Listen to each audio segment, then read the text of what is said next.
For more, North America correspondent Craig McMurtry joins me now from our Washington bureau.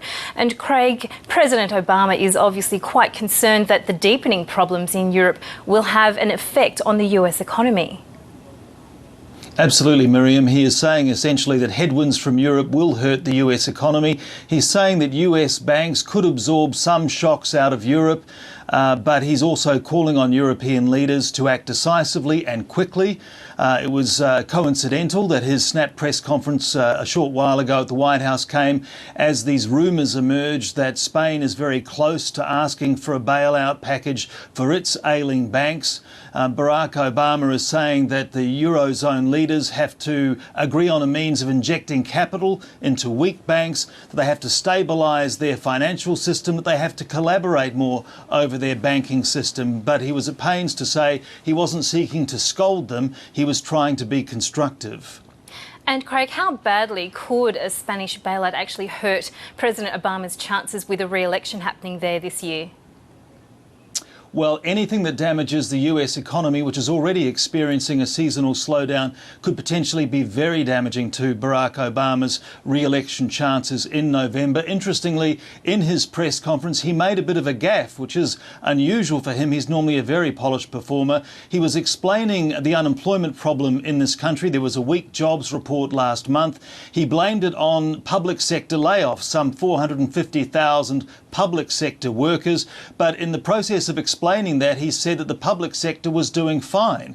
Well, there are 20 million Americans looking for full-time work in this country. Republicans pounced very, very quickly, saying that he was kidding. They couldn't really believe what they had heard. Mitt Romney spoke at an event in Iowa a short while after, saying it was an extraordinary miscalculation. So Republicans have seized on this as an opening, which is a demonstration of just how potent an argument they think the performance of the US economy is going to be in this coming presidential race.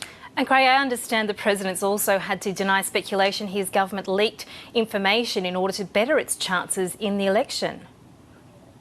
Yes, this goes to some national security reporting in various papers dealing with drone strikes in Pakistan. These are highly classified operations led by the CIA.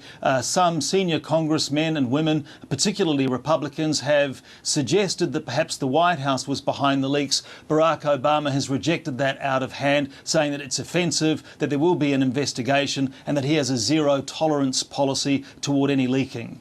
And of course, the world is reeling from yet more violence in Syria today. Has there been any reaction yet from the White House?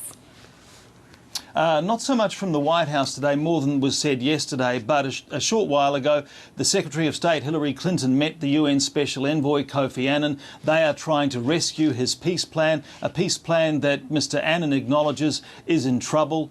But there was no substantive new development. US officials are said to be working behind the scenes with their Russian counterparts, trying to bridge what is a substantial difference between the sides. And essentially, there seems to be scrambling on several fronts. At the UN, US, British and French officials are said to be drawing up a new Security Council resolution, which would involve new sanctions against the Assad regime, possibly under Chapter 7 of the UN Charter, which could also open the door to military intervention. But as your report a short while ago acknowledged, Russia and China have already ruled out any sort of military intervention. At the same time, Kofi Annan is pressing for a contact group, that is members of the Security Council, some of Syria's neighbours, to come together to try and force an end to the violence. But again, it founders really over this insistence by the US, by Britain, by France and others that Assad has to go. Again, something that Russia is saying it won't support regime change. So it's very unclear where exactly the diplomatic efforts go. And in the meantime, the bloodletting continues in Syria. North America correspondent Craig McMurtry, thank you. Thank you.